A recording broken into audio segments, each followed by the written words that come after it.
We're back. We're back. This is going to be a thorough one, and the only reason I know is because I see DC has notes out. This is the first Seeking Wisdom that I have notes for. This is the first FYI. one you've ever been prepared for in advance.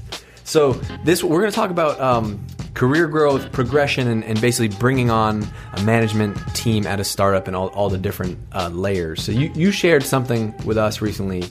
You're doing this kind of CEO peer group thing, and one of the there's like an interesting chart that they shared, and you shared it with us to basically break down the different skill sets of a CEO throughout the different phases of a company. So it basically starts with, the first phase is you're just starting up, really early days, and the CEO is, very hands-on because product is getting, off to a start and starting to figure out where everything is going.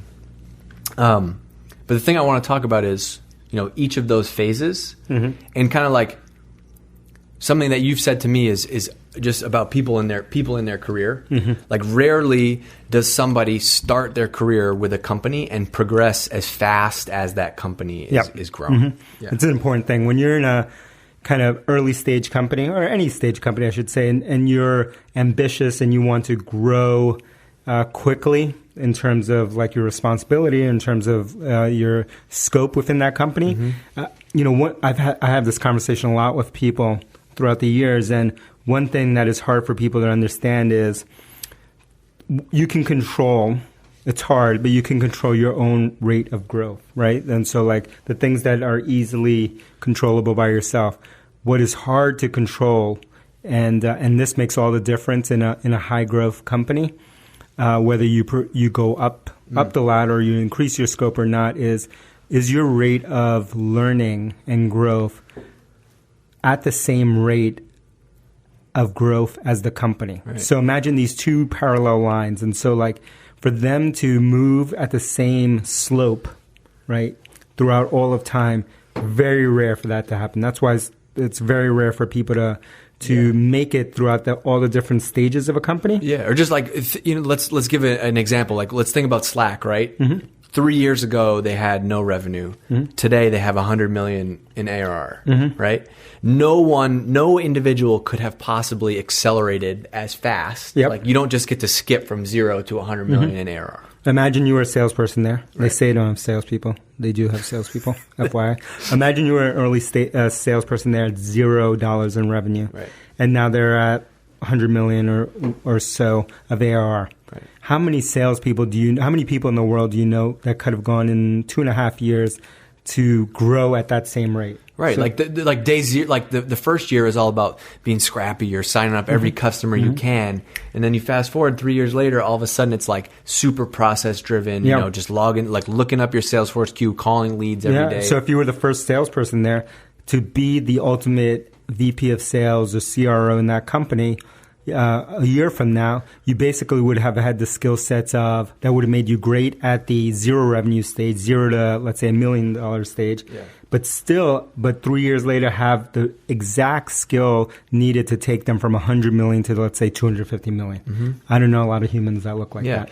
So there's like this. So there's this interesting this chart that you have, and it's just about like growing through the different phases. Yep. And you said even from a CEO perspective, rarely have you seen. It's rare that a CEO is able to basically execute on all 5 different stages. To go from 0-person company to public company. It happens. It's rare. And that's why we hear those stories. And the chart that Dave is talking about is this great chart. I'm about to join this CEO group forum here in Boston, mostly SaaS companies. And the organizer of that, her name is Booja. What's up, girl? She shared this chart with me that they have, and it blew me away. It's a very simple chart, but it blew me away because it's something that it's kind of confirming evidence. It's something that we had been talking about for years about like there's different stages and you need different people for different stages and what stage are you right for. And we've always talked about it this way, but it's the first time that I saw it graphically. And so the stages that she talks about here, her and her partner, there's 4 stages, right?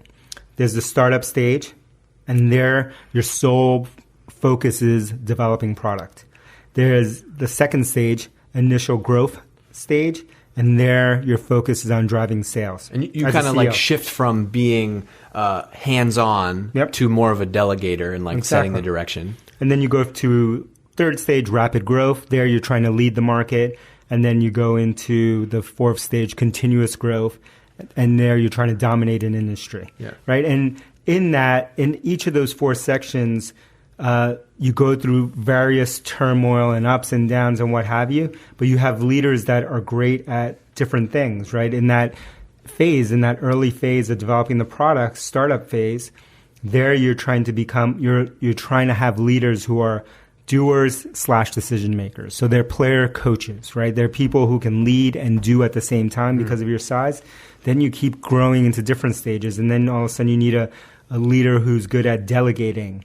And then you move to the next stage, and you need a coach, a person who's good at team building, a planner, a great communicator, and then you move to the 4th stage, and now you need to be great at strategic innovation. You need to be good at affecting change across hundreds of people, good at building organizations and being the kind of chief of culture of your team or your functional area. Right. So like there you've gone through all of these major shifts, and that's why very few people can make all of those shifts. Yeah. So one of the reasons I want to talk about this is from your perspective as a founder and a CEO, like how do you know, so not even just like you as a CEO, but like your team, right? Mm-hmm. How do you know that like when is the right time to move people in and out through each stage? And like what would be the signs for you to say, hey, this person, can progress through the next stage versus continuously trying to swap people out based on the stage that the company is at? So hard to figure this out. I mean, at one level, you want people who are great at their stage, but are kind of growing at a faster rate than the company. So they're going to lead you or lead that functional area into a new place, into that next level. And so you want someone who's almost too good for kind of the role that they're doing now, or doing it too well, and they're excelling too well, and it's almost too easy for them, and they need that next challenge, right?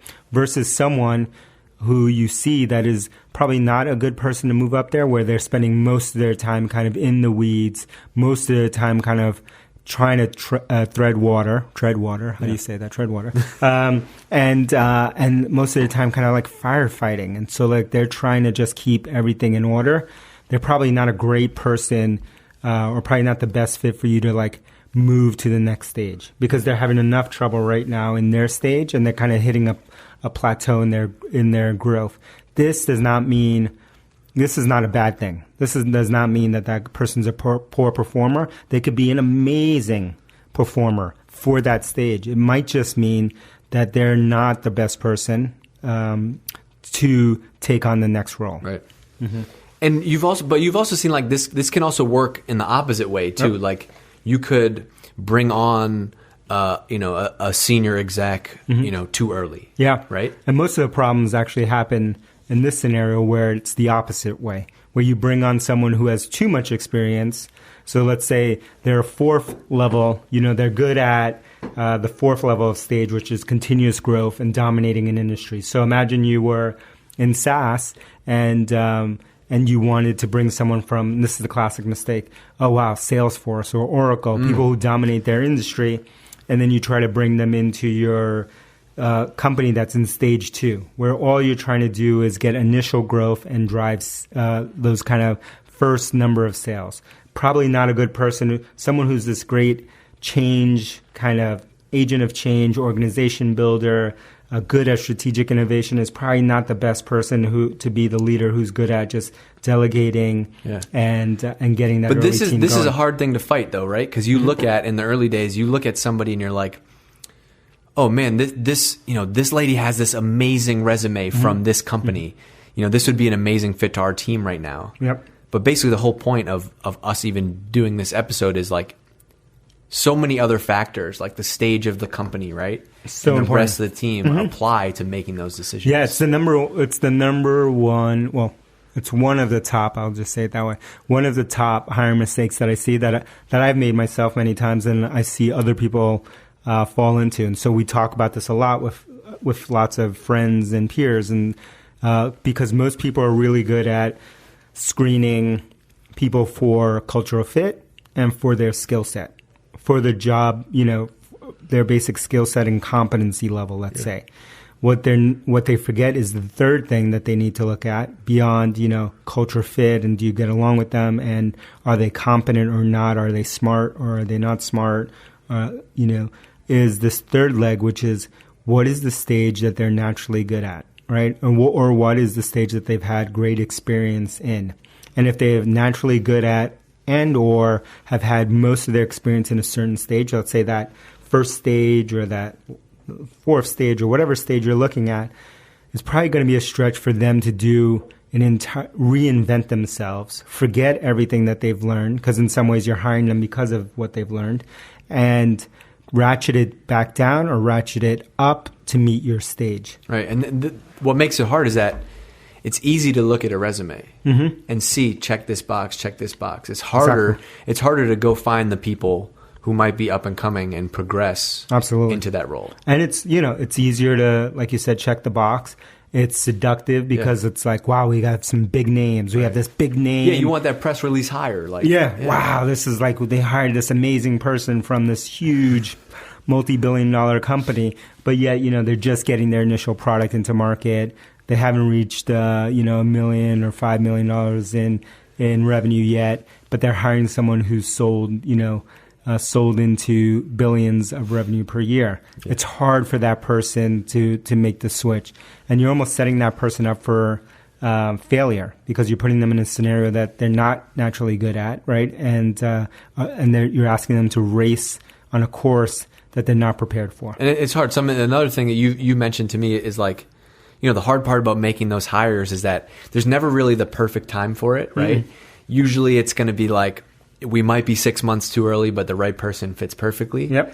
Or if we don't make a decision, we're going to be too late. Yep, and that's why we have this great old saying, which I hope I say it correct, which is horses for courses, right? And that's, you want the right horse for the right course, right? You wouldn't go out there and say, we need a great runner, so let's go find the world-class sprinter when you're running a cross-country race, right? You need the person who's right for this stage. Nor would you hire a professional baseball player to play in your, pony league game, right? Or your high school league. Right. Because it's hard to translate. Yeah. That's someone who's kind of a super-duper specialist who probably requires a lot of maintenance and a lot of coaches and a lot of support, and you're trying to move them down into an entirely different league. Yeah.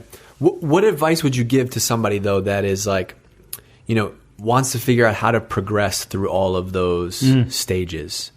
One, know that it's super rare. Yeah. So don't see it as a failure if you're not able to do it. Would you say maybe once or twice in 20 years? Yeah, in 20 years. It's like, for me, it's like, it's been like a handful. Let's say I can count them on one hand. The number of times that I've seen people make it through all those stages, it's just so rare. Yep. That's why when you see that founder CEO who's taken a company public, that's why it's a big deal, because it doesn't happen. Respect. And if you look at their management team, it is extremely rare for the majority of that management team to have been that team that was there day one. Almost never happens, right? And so because you need different strengths for different stages of the business, it's not a negative thing. And so, like, if you're trying to do it, one, don't be bummed if you can't do it because it's super rare. Two, remember, the only way you're going to be able to do it is you're going to have to grow at a faster rate than the company, though not too fast, right? You can't be 2 stages ahead. You got to be moving. I'm glad you mentioned that. This is a good place for us to wrap up, because I think that there is an easy trend, which is you try to manage to the next stage, right? And so, like, if you're still at a stage where you need to be really hands-on and a doer, you can't just, because you want the next phase, skip a step. Nope. And just go straight to thought leadership mode. Nope. Definitely. I'm glad you brought that up. That is a common problem. Yeah. People do. Yeah. All of a sudden they want to be strategic, blah, blah, blah, something. Yeah. And you skip 2 or 3 stages in that case. Yeah. Yep. So, I don't know, anything else we wanted to hit on with this? I think the main thing was 5-star reviews. Oh, sorry. That's not going right to the call to all right. call to action. No, that's how I know we're done. One, you got to subscribe.